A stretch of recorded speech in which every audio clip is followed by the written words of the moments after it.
Same কাহিনী বাংলাদেশের সাথে। ভারত একটা বৃহৎ দেশ, মিলিটারি পাওয়ারে ভারত চতুর্থ বা পঞ্চম সারা বিশ্বে আমরা জানি, আর বাংলাদেশ নামগন্ধ নাই। তো তাতে কী হয়েছে ভাই? আপনি একটা অন্যায় করবেন, একটা অত্যাচার করবেন নির্বিচারে, এই বর্ডার এলাকাতে নিরীহ গরিব কাঙ্গাল কৃষক কামার দিনমজুর এদেরকে গুলি করে মারবেন। ভাই এতটুকু গুরুদয় কি আমাদের নাই? ভারতের মোদির কাছে কৈফিয়ত চাওয়ার, শ্রী মোদী সাহেবের কাছে কৈফিয়ত চাওয়ার যে ভাই এগুলো কি? আমার দেশের জনগণকে যদি মারেন শান্তিতে আপনি থাকতে পারবেন? আমার দেশের সাথে তো 3 সাইড দিয়ে আপনার বেড়া আছে, 3 সাইড দিয়ে আপনার বেড়া আছে। আমরা যদি এখন এই মৃত্যুর প্রতিশোধ নিতে গিয়ে আপনাকে ডিস্টার্ব করি, কি ডিস্টার্ব তো বুঝছেনই, কত কিছু তো হয়, এগুলো খুইলে বলা যাবে না। তা আমরা যদি আপনার অভ্যন্তরে ঢুকে ডিস্টার্ব করা শুরু করে, আপনি কেমনে থামাইবেন? কজনকে থামাইবেন? কজনকে গুলি করে মারবেন? একজনকে গুলি করে মারবেন আরও 100 জন ঢুকবে ভিতরে, 100 জন গুলি করে মারবেন আরও 10,000 ভিতরে ঢুকবে। আপনার দেশ তো গায়া।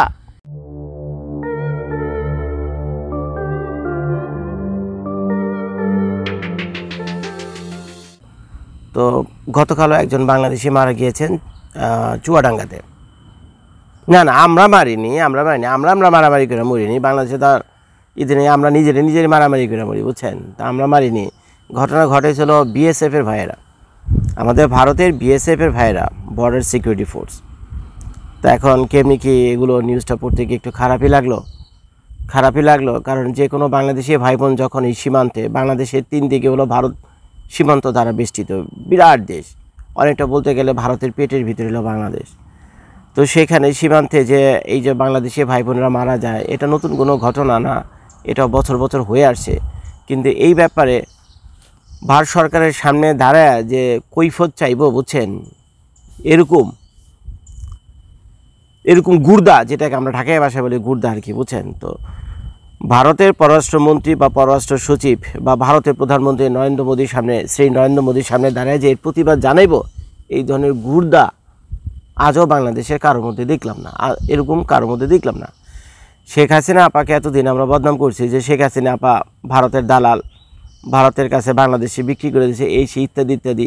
তো এই 17টা বছর মনে অনেক সান্ত্বনা দিচ্ছে, বুঝছেন, যে সব দোষ মনে হলো ওই শেখ হাসিনা, সব দোষ শেখ হাসিনা। এর জন্যই সীমান্তে আমাদেরকে মারে, এর জন্যই ভারত আমাদেরকে অত্যাচার করে, এর জন্যই ভারত আমাদের শোষণ করে, এবং ভারত আমাদেরকে লুটপাট করে একেবারে সাত্তানাশ করে দিতেছে। তো এইগুলি আমরা জেনে আছি এত বছর। তো এখন শেখ হাসিনার রেজিম তো শেষ, এখন হলো ডক্টর মোহাম্মদ ইউনূসের রেজিম। আর ডক্টর মোহাম্মদ ইউনূসের সম্পর্ক হলো দুনিয়ার সব প্রতাপশালী লোকদের সাথে, হলো ডক্টর মোহাম্মদ ইউনূসের সম্পর্ক। ফ্রান্সের প্রেসিডেন্ট ম্যাক্রনি বলেন, আমেরিকার প্রেসিডেন্ট জো বাইডেন বলেন, কানাডার প্রেসিডেন্ট জাস্টিন ট্রুডো বলেন, কার সাথে নাই? ইটালির প্রেসিডেন্ট না প্রধানমন্ত্রী, ওই লেডি সুন্দরী মহিলা, বুঝছেন, তার সাথে বলেন, সবার সাথে তো কম বেশি ভালো সম্পর্ক। অর্থাৎ আন্তর্জাতিকভাবে আমাদের ডক্টর মোহাম্মদ ইউনূসের একটা বিরাট একটা অবস্থান। কিন্তু কি হইল ভাই? এইসব আশা ভরসা নিয়েই তো আমরা এই ডক্টর মোহাম্মদ ইউনূসকে এইসব ক্ষমতায় বসায়, নাহলে এই বাল কে আনে, বুঝছেন, মুখটা খারাপ, নাহলে এই বাল কে আনে? আর কি মানুষ ছিল না?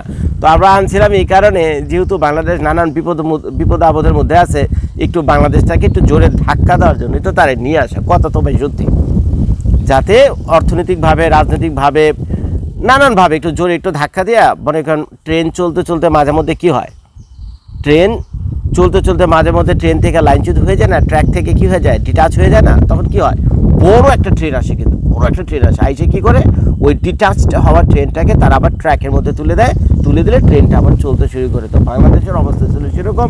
আমরা সাধারণ মানুষ ব্যাপারটা দেখে এভাবেই ভেবেছিলাম। কিন্তু গত 14 মাসে বাংলাদেশের সাথে ভারতের সম্পর্কে এত খারাপ হয়েছে, এবং একের পর এক করতেছে, বুঝছেন, ভাগে তো একের পর এক পালাইতেছে। এখন 14 মাসে বাংলাদেশে কমসে কম 500 থেকে 1000 অলরেডি পড়ে গেছে। গত 14 মাসে ওই ভারত সীমান্তে অলরেডি বাংলাদেশে 500 থেকে 1000 পড়ে গেছে। তো বুঝছেন, ওগুলো মুগ্ধ বলা যাবে না, বুঝে নেন আপনারা, মানে ফেসবুক কমিটি গাইডলাইন। কিন্তু বাংলাদেশ কয়টা ফেলাইছে এটা শোনার পর আপনারা বলবেন যে জর্জ ভাই, বাংলাদেশের কি সেই অবস্থা আছে? ভাই, বাংলাদেশ কি সেই অবস্থা আছে? বাংলাদেশ হলো ভারতের পেটের ভিতরে, অ্যান্ড বাংলাদেশ যদি লাগালাগি করতে যায় তো 30 মিনিটের ভিতরে বাংলাদেশের সত্যানাশ হয়ে যাবে, বুঝছেন, 30 মিনিটের ভিতরে বাংলাদেশের সত্যানাশ করে দেবো। কারণ ওদের কাছে আছে সুখই, ওদের কাছে আছে ব্রহ্মাস। আর অপারেশন সিন্দুর যখন চালাইলো পাকিস্তানের বিরুদ্ধে, তখন আমরা দেখছি ভারতের যে এয়ারফোর্সের যে পাওয়ার, ভারতের এয়ারফোর্স যে কতটা অ্যাক্টিভ সেটা আমরা দেখেছি। এই যে অপারেশন সিন্দুর, এই যে বেশি দিন মানে বছর হয়নি, 5-6 মাস হবে মানে, বুঝছেন? তো সেখানে যেটা করলো, তো এখন কেমনি কি, তো এই ক্ষেত্রে আমি একটা কথা বলি, প্রত্যেকটা জিনিসের জন্য গুর্দা লাগে, বুঝছেন? গুর্দা, সাহস একটা বিরাট জিনিস। যুদ্ধে শুধু অস্ত্র দিয়ে মানে করে না, যেতে না।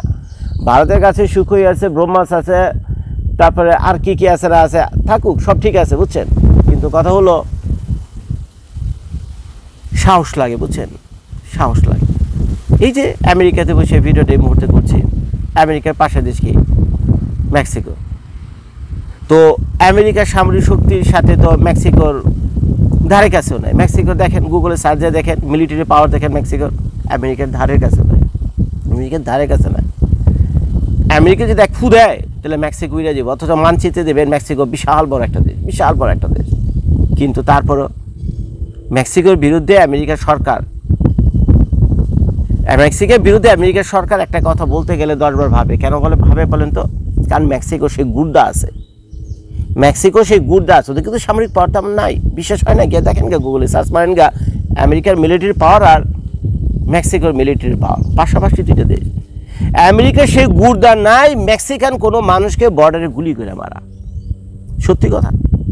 আমেরিকার সরকারের প্রশাসনের সেই গুর্দা নাই। মেক্সিকোর একটা লোক যে গরুচোর হোক, তারপরে ওই যে বিভিন্ন ড্রাগস, তারপরে হিউম্যান ড্রাগস ট্রাফিকিং, এই যে এগুলি তো করে, এগুলি তো হয় মেক্সিকো আর আমেরিকার বর্ডারে, যে 400 মাইলের যে দীর্ঘ বর্ডার আমেরিকার সাথে মেক্সিকোর, এগুলি তো হয় সেখানে। তো সেখানে আপনারা কবে শুনছেন বলেন তো? জানমিয়া, বিশ্বাস না হলে গুগলে বের করেন, বুঝছেন? বিশ্বাস না হয় গুগলে এই দিয়ে সার্চ মেরে দেখেন তো, এই আমেরিকার মেক্সিকো সীমান্তে এই আমেরিকান কয়জন মেক্সিকানকে মারছে বর্ডারে গুলি করে? ভাই করেন তো, কেন পারে না মারতে লেগে?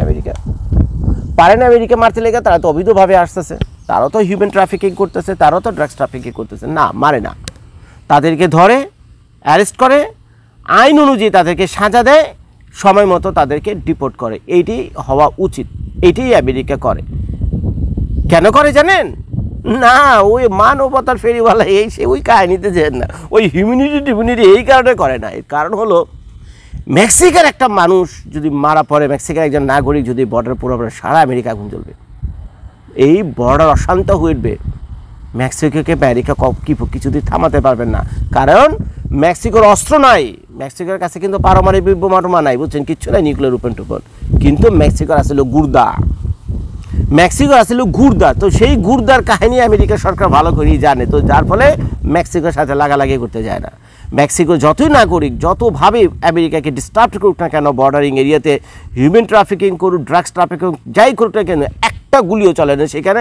ওদেরকে ধরে প্রসিকিউট করে, তারপরে একসময় তাদেরকে ডিপোর্ট করে। ইভেন খাওয়া দাওয়া ভালো খাওয়ায় মিয়া। ওরা মেক্সিকোতে না যাওয়া খাইতো, আমেরিকাতে ধরার পর ডিটেনশন সেন্টারে রাখার পর এর চেয়ে ভালো ভালো খানা মিয়া খাওয়াইতো, এর চেয়ে ভালো ভালো খানা খাওয়ায়। বিশ্বাস হয় না? খোঁজেন ভালো করে, বুঝছেন? এটা কেন হচ্ছে? এটা হচ্ছে একমাত্র গুর্দার কারণে। গুর্দা, বারবার বলতেছি, গুর্দার কারণে। মেক্সিকোর সেই সাহস আছে, মেক্সিকোর জনগণের এই প্রতিবাদ করার সাহস আছে।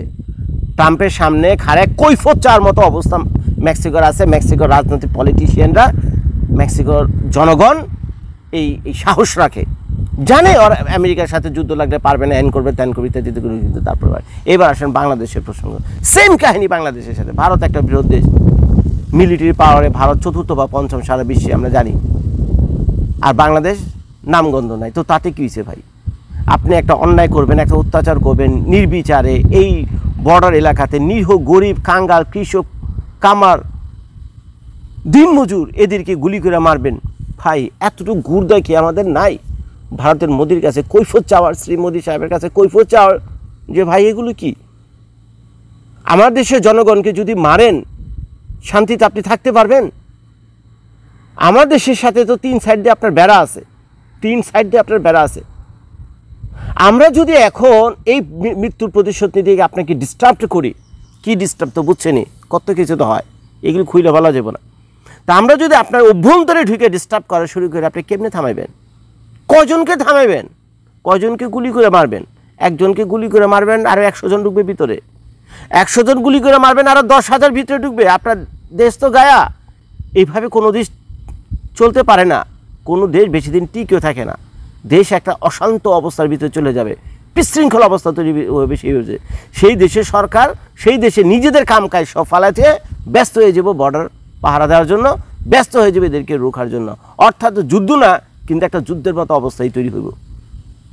এবং বাংলাদেশিদের সেই অস্ত্র, কামান, গোলা বারুদ, বন্দুক, ট্যাঙ্ক এগুলো নিয়ে যুদ্ধ করার দরকার নেই। খালি ভারতকে অশান্ত করে দিলেই হয়। চাইলে তো করতে পারে, পারে তো নাকি, এটা তো বিশ্বাস করবে।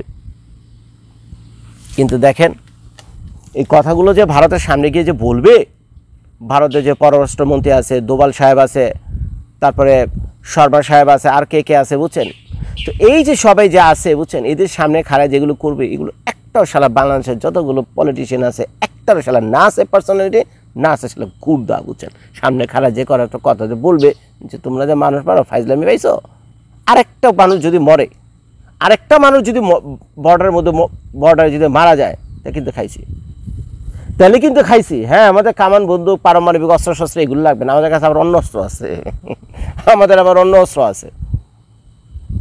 তো এগুলো বলার অবস্থা তো থাকতে হবে। যদি বলতো আজকে, তাহলে ভারত 10 বার চিন্তা করতো, বিএসএফে কল দিয়ে বলতো তাদের সেনাবাহিনী প্রধান যে ভাইয়েরা আর গোলাগুলি ওখানে করো না, যদি কেউ অবৈধভাবে ভারতে ঢোকার চেষ্টা করে বা গরু পাচারকারী হয়, ইয়াবা পাচারকারী হয়, ফেন্সিডিল পাচারকারী হয়, যেই হয় তাদেরকে ধরো, প্রজিকিউট করো, পুশব্যাক করো, বাংলাদেশের পররাষ্ট্র মন্ত্রণালয়ে জানায় এদের বিচার আচার করো, কিন্তু গুলি ফিরে মানুষ মাইরো না। এবং এটা তখনই সম্ভব যখন বাংলাদেশ সাহস কইরা ভারতের সামনে গিয়ে এই ডিমান্ডগুলো করবে, নাহলে চলতেই থাকবে। বড় আশা ভরসা ছিল আমাদের ডক্টর মোহাম্মদ ইউনূসকে নিয়ে, যে শেখ হাসিনা আপা জানি কত খারাপ ছিল, কারণ শেখ হাসিনা আপার আমলেও এইসব গুলি করে মানুষ মারতো, তবে অনেক কম ছিল, এখন তারও বেড়ে গেছে। আর ডক্টর মোহাম্মদ ইউনূস সাহেব আমাদের ভালো করবো তো দূরে থাক, একটা ভালো কাম করেনি। যে আশা ভরসা নেই বেচারা আমরা নিয়েছিলাম, একেবারে বুকটা একেবারে ছিঁড়া ভেড়া খারখার হয়ে গেছে বুঝছেন। তার অনেক সুযোগ ছিল, চাইলে উনি করতে পারতো, উনি আমার পাল্টা করেনি বুঝছেন, কিচ্ছু করেনি। ওই যে বারবার বলি না, উনি মানে কোনো কারণে আমাদের বাংলাদেশের উপর প্রতিশোধ দিতেছে। আমরা ওই যে ঘুষখোর গালি ডালি দিতাম না, উনি ঘুষখোর গালি দেওয়ার প্রতিশোধ নিতেছে পুরো বাঙালি জাতির উপরে, যে শালার তখন আমরা থাপড়াইতে পারব না, আমরা যে ঘুষখোর কস তোদের তো আমি থাপড়াইতে পারব না, তোদেরকে এমন কাহিনী করে দিয়ে যাবো, তোরা 100 বছর আর কোমর সোজা করে দাঁড়াইতে পারবেন। এইটি হলো তোদের জন্য একেবারে মায়ের এমনি মার, মানে মায়ের চোখে দেখবি না, তোদেরকে এমনি করে মারো, মায়ের চোখে দেখবি না, কিন্তু এটা ব্যথা অনুভব করবে আগামী 100 বছর পর্যন্ত। তো ইউনূস সাহেব আমাদের এই বাইকটি দিয়ে গেল বুঝছেন। যাই হোক ভাই, এসব বলতে গেলে ভিডিও আরও বড় হয়ে যাবে। ভিডিওটা দেখার জন্য সবাইকে ধন্যবাদ। আসসালামু আলাইকুম।